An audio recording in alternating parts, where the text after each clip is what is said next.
Ah, my dear, come closer, not for comfort, but for clarity, because there's a truth humming beneath your ribs that you've avoided long enough. 10 years. 10 unbroken years of fingers aimed at you like weapons that never ran out of ammunition.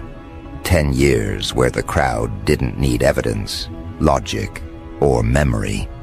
All they needed was a target, someone to absorb the blame they refused to confront in their own reflection.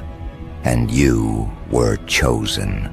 Not because you were guilty, because you were available, because you were quiet, because you didn't fight back the way a predictable villain would. You baffled them even in stillness. And confusion in insecure people always mutates into accusation. 10 long years where your name was twisted until it didn't even feel like yours anymore. They shaped it, bent it, distorted it into something that made them feel steady, something that justified their prejudice, something that excused their lack of introspection. They pointed at you not because you were dangerous, but because it allowed them to avoid confronting the danger that lived inside them. Projection is a convenient art, and they practiced it with enthusiasm. Let's peel this back slowly. They didn't just accuse you, they curated an entire identity for you, a character, a role. They fed each other exaggerated versions of who you supposedly were, passing those stories around like communal oxygen. And every time the narrative grew, your actual truth drowned a little more beneath their noise. 10 years of being branded something you never were. 10 years of being cast as the villain in situations where you didn't even have a speaking role. 10 years of carrying weight that wasn't yours to lift. And the world around you treated that weight like it was deserved. But here's where it gets interesting. You stayed intact. Not untouched, but intact. You absorbed accusations without collapsing into the caricature they wanted you to become. They expected you to break, lash out, melt under pressure. They expected you to respond like the monster they painted you as, but you didn't. And that restraint confused them more than any outburst ever could. People don't fear what they understand. They fear what they can't categorize. You gave them no category, so they created one, and they filled it with everything they secretly feared about themselves. Now listen carefully. They weren't attacking you. They were defending themselves from the truth. Because if you weren't the problem, then who was? If you weren't the reason everything felt fractured, then what explanation remained? The finger-pointing wasn't about you. It was about avoiding the mirror. The real monster lived in their reflection, and none of them had the courage to confront it. So they projected it onto the closest person who wouldn't retaliate. Someone they knew had depth, but didn't yet know how to weaponize it. 10 years taught you how fear behaves, how guilt disguises itself, how insecurity hunts for a scapegoat.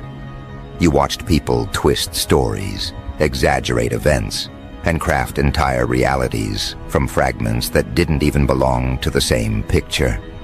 You learned, painfully, that groups bond through shared delusions more easily than shared accountability. And through all of this, you held your ground. The restraint they mocked was actually discipline. The composure they misread as passivity was actually power in its dormant stage. You were observing, learning, cataloging patterns with the quiet precision of someone who already knew that one day truth would rise without needing your permission. Let's talk about those nights, the ones where replaying conversations felt like dissecting crime scenes. You asked questions no one bothered to ask themselves. What did I actually do wrong? Why are they so certain? Why does the room change when I enter? And slowly, painfully, the answers formed. Not about your guilt, but about their reflection. They needed a monster. You were convenient. They needed simplicity. You were misunderstood. They needed control. You were unreactive. And nothing terrifies the insecure more than someone they cannot provoke. The transformation began in the shadows of those realizations. You stopped defending yourself. You stopped explaining. You stopped shrinking your presence to make others comfortable with their own contradictions. You stopped giving CPR to connections that only existed when they needed an enemy. You shifted, and they felt it. That's the part nobody admits. They felt the change before they understood it. The energy shifted when you walked in. Conversations stuttered, eyes darted. People who once spoke against you suddenly became careful with their tone. Not because they grew wiser, but because they sensed something rising in you that no longer aligned with the powerless version they invented. You learned the hardest skill, emotional detachment without emotional decay. You didn't go numb, you went selective. You stopped absorbing the room's projections and started observing them. You realized that most people accuse others of the exact thing they're hiding within themselves. Your restraint became a mirror they couldn't handle. And nothing exposes character faster than an unbroken target who refuses to crumble. 10 years of being misunderstood rewired the way you see humanity. You no longer fall for confident accusations. You watch the eyes, the hesitations, the tone shifts. You read the pauses between words. You learned that guilt reveals itself long before confession. And you saw guilt everywhere. Subtle, disguised, trembling under the surface. And this is where the narrative flips. They didn't realize that while they spent 10 years trying to paint you as the monster, they were revealing their own reflection. Every accusation, every whisper, every exaggerated story was a confession in disguise. They showed their envy, their insecurity, their lack of integrity, all while claiming moral superiority. They built a fantasy villain so they wouldn't have to confront their own cowardice. And now the truth is surfacing, quietly, steadily, without your interference. That's the part that terrifies them. You didn't force the truth. You didn't shout it. You didn't demand recompense. You simply evolved. And evolution is the loudest form of vindication. People talk differently when they sense they misjudged someone. They tread lightly. They become overly careful. They rewrite memories to avoid facing the reality of their guilt. You'll hear them say, "I always felt like something was off," or "I never fully believed the rumors," or "You know how people talk." These aren't apologies, they're survival techniques. They're trying to distance themselves from the version of themselves that attacked you. But here's what they don't realize. You were paying attention the entire time. You saw every switch in loyalty, every calculated silence, every micro-expression that revealed cowardice in real time. You don't need revenge. You already received answers. 10 years of observation built an internal archive that no apology could erase or overwrite. Your clarity came not from their honesty, but from their inconsistency. 10 years didn't break you, they calibrated you. You learned how to stand in a room full of doubt and remain centered. You learned how to navigate conversations loaded with hidden daggers without bleeding. You learned how to build trust on action, not words. You learned how to detach without disappearing. You learned how to listen beneath the surface. These are skills people spend decades acquiring. You learned them through necessity. But the most important realization, they never feared you. They feared what your presence revealed about them. You exposed their fragility without speaking. You exposed their dishonesty without accusation. You exposed their jealousy without provocation. That's why they attacked you. Not because you were guilty, but because you were a threat to the stories they told themselves to sleep at night. And now, the script has flipped. History is rebalancing itself. Slowly, yes, but inevitably. People are beginning to revisit the last decade with new eyes. Questions are forming. Doubts are resurfacing. The version of you they attacked doesn't match the version standing now. And that discrepancy is haunting them. You don't need to explain yourself anymore. You are the explanation. Your composure is proof. Your growth is evidence. Your transformation is testimony. The real monster was never you. It was the reflection they refused to examine. And now, they're catching up to a truth you've carried for years. You weren't the villain of the story. You were the lesson, and now the script has flipped. History is rebalancing itself. Slowly, yes, but inevitably. People are beginning to revisit the last decade with new eyes. Questions are forming. Doubts are resurfacing. The version of you they attacked doesn't match the version standing now. And that discrepancy is haunting them. You don't need to explain yourself anymore. You are the explanation. Your composure is proof. Your growth is evidence. Your transformation is testimony. The real monster was never you. It was the reflection they refused to examine.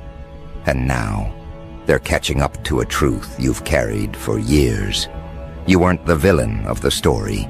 You were the lesson, and here's where the tension deepens. Because lessons aren't gentle. They're confrontational.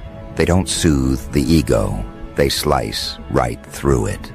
And when people realize they misjudged someone for 10 years straight, it does something violent to their internal balance. It forces their mind to replay every moment where they pointed, accused, and insisted without hesitation. Every time they contributed to the narrative.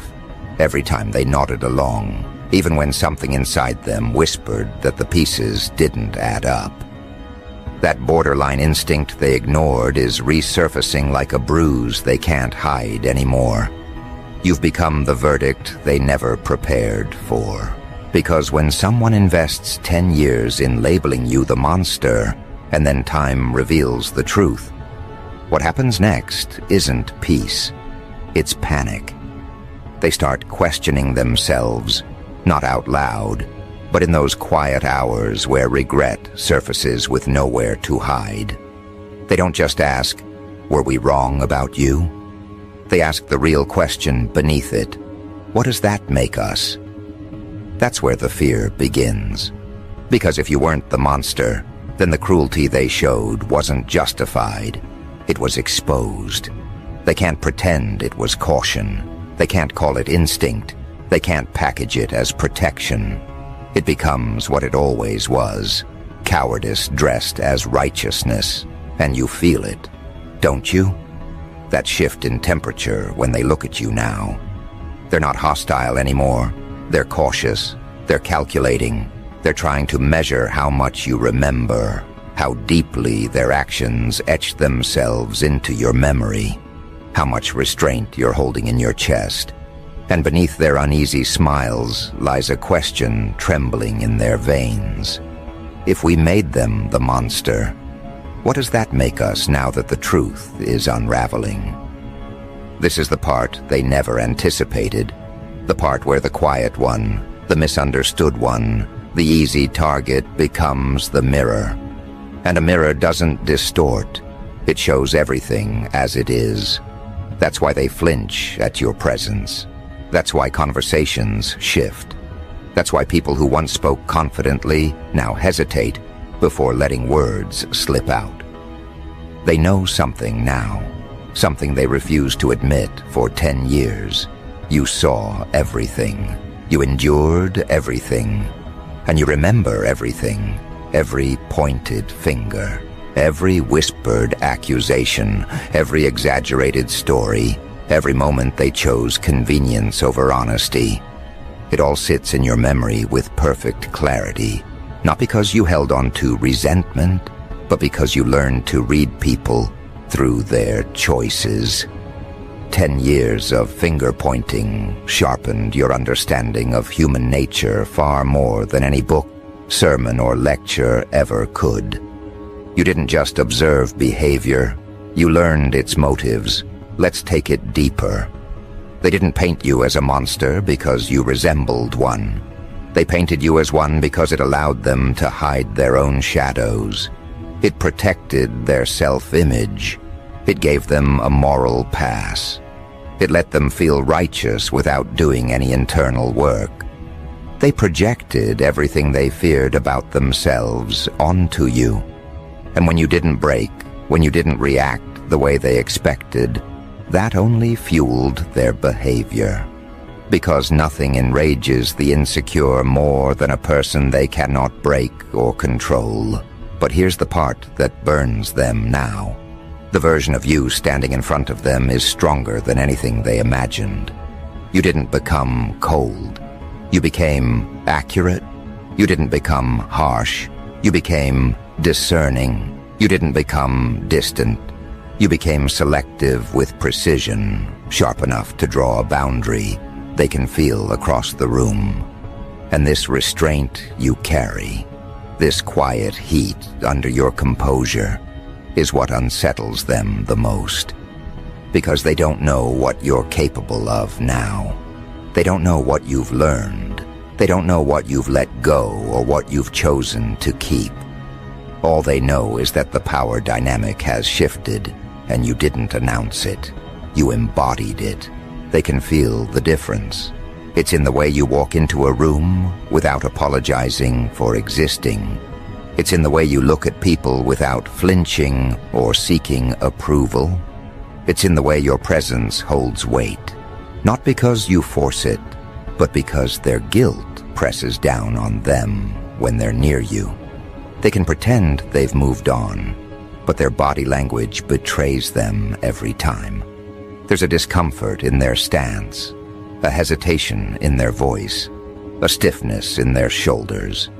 They're trying to hide their history with you under polite smiles and careful tones, but their conscience keeps slipping out like an exposed wire. 10 years they built this mask for you. 10 years they insisted you were the problem. 10 years they crafted a story where they were the victims of your existence. And now they're watching that entire story crash under the weight of your transformation. They hate this part. Not because the truth surfaced, but because the truth surfaced too late for them to rewrite their motives. And this is where your restrained rage comes in. Not the explosive kind that shatters rooms, but the internal kind that fuels clarity. You don't want revenge. You don't want them to suffer. You're past that stage. The rage you carry now is different. It's focused, clean, controlled. It's the rage that comes from understanding the magnitude of what they stole from you.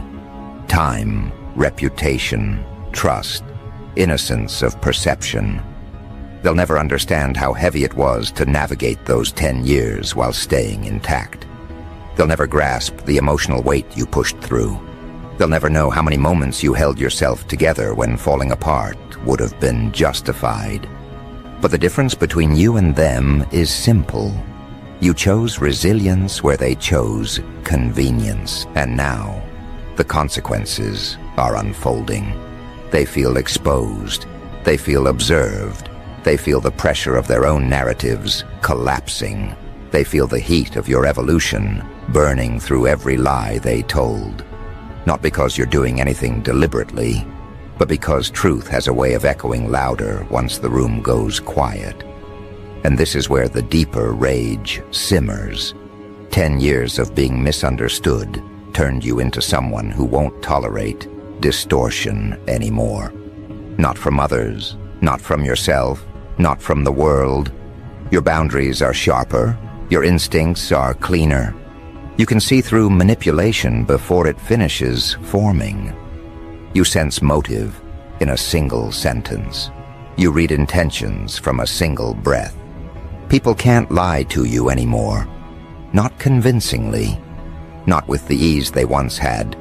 That ability terrifies them, because now they're not dealing with the person they scapegoated. They're dealing with the person shaped by what they did. Let me take you further. When people realize they wronged someone for a decade, their first instinct isn't accountability, it's self-preservation. They'll offer revisionist stories. They'll soften past decisions. They'll pretend they weren't part of the mob, even when you remember the exact tone of their voice during the worst moments. They'll say things like, "I didn't know. I was confused. I just went with what I heard." These aren't confessions. They're defensive maneuvers. They want to rewrite themselves as bystanders instead of participants. But the truth is carved into your memory, and the truth doesn't bend to their comfort. Your presence is the reminder they can't erase. That's why they avoid eye contact sometimes. That's why they struggle to hold a steady conversation. That's why their compliments feel rehearsed. They're hoping to soothe their guilt without confronting it. They want peace without the discomfort of truth. But peace isn't theirs to demand. It's yours to allow. And your restraint, your control, your transformation, these are not invitations. They're boundaries. 10 years of finger-pointing gave you something priceless, an internal compass that never lies. You know exactly who you are now. You know what you stand for. You know what you'll never tolerate again. You know who deserves access and who doesn't. You know the difference between connection and convenience. And that clarity is what frightens them most, because you're no longer a character they can shape. You're no longer a scapegoat they can lean on. You're no longer a version of yourself that accepts treatment without recognition. You're operating on a level they can't reach because they never did the internal work. While they drowned in narratives, you built identity. While they exaggerated your flaws, you strengthened your foundation. While they twisted stories, you refined purpose. And now, every time they encounter you, they face the result of their actions. You became the reminder they never asked for. You became the quiet consequence that follows them into every memory of those 10 years. And the rage you carry, this human rage that pulses beneath your restraint, doesn't seek retribution. It seeks understanding. It seeks truth. It seeks alignment with the person you fought to become. And here's the ultimate twist. They spent 10 years trying to convince everyone you were the monster. Now they're terrified that you finally see the monster in them. Not because you want revenge, not because you want their downfall, but because your eyes no longer filter them through innocence. You see them accurately now. And people fear accuracy more than accusation. This accuracy, this sharpened lens, has become the thing they can't escape. You don't look at them with confusion anymore. You don't tilt your head trying to understand why they did what they did. You don't replay conversations, hoping to uncover the part where you might have misinterpreted something. That era is dead. You see the truth now, clean, unsoftened, undeniable. And it terrifies them because your clarity strips them of the excuses they've been leaning on for a decade. They always justified their behavior by telling themselves you deserved it.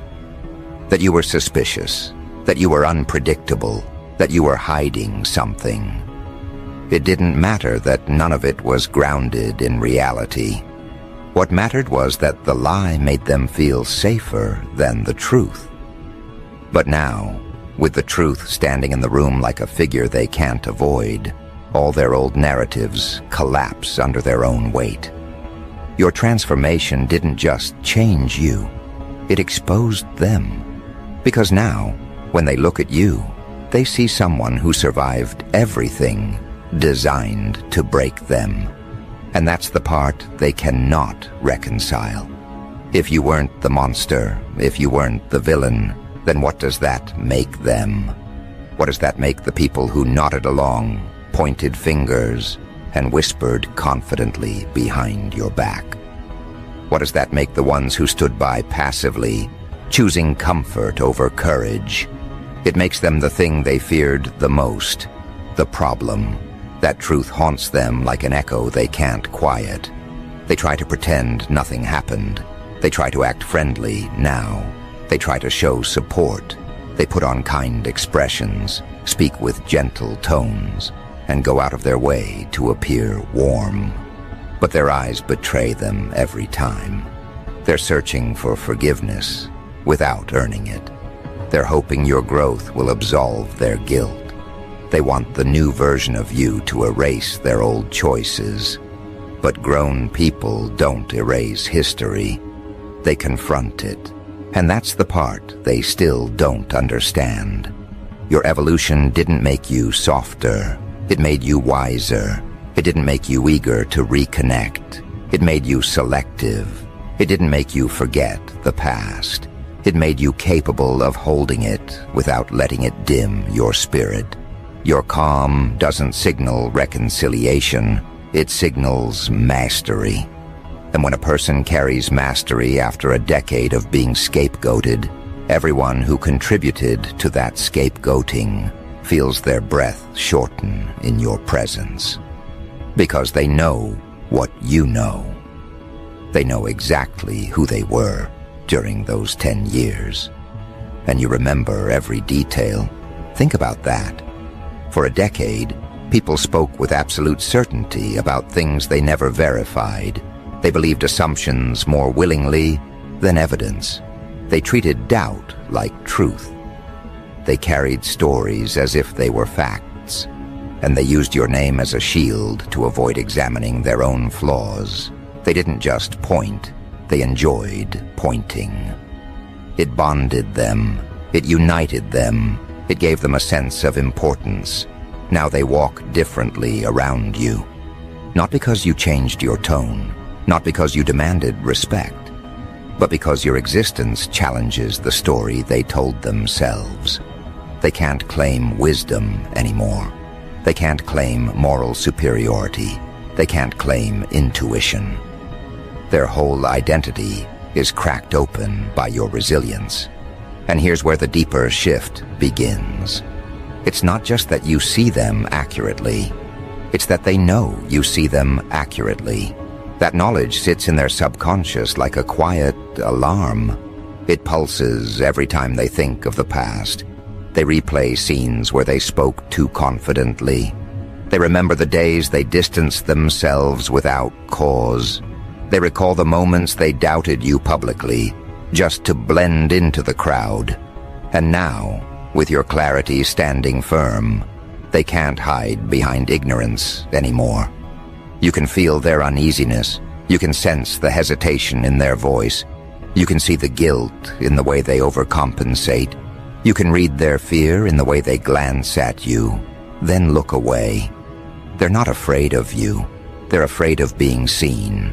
Because if you see them clearly, then you see the cowardice they tried to pretend wasn't there. You see the weakness they tried to cloak in confidence. You see the pettiness they disguised as concern. You see the envy they called intuition. And you see the insecurity they projected onto you for 10 relentless years. They spent a decade building a version of you that made them feel superior. Now they're forced to stand in front of the version of themselves they tried to avoid. That's the real horror for them. Not your growth, not your strength, not your comeback. But the realization that the real monster was never in your actions. It was hiding in their reflection all along. Let's take this further, because this is the part they will never admit. People prefer you broken. Broken people are easier to control, easier to dismiss, easier to blame. A broken person doesn't defend themselves. They accept the label handed to them. They internalize the narrative. They bend under pressure. But you didn't. Even during the worst years, even when the weight felt unfair, Even when the lies echoed louder than the truth, something in you refused to collapse. Your endurance wasn't weakness, it was quiet power forming its shape. And now that power stands in front of them, fully realized. You're not angry, you're not desperate, you're not seeking acceptance. And that unsettles them more than any confrontation ever could. Because they don't know what you'll do with this new version of yourself. They don't know how far you've grown. They don't know what limits you've broken. They don't know how you now interpret their past behavior. And in their uncertainty, they see one thing clearly.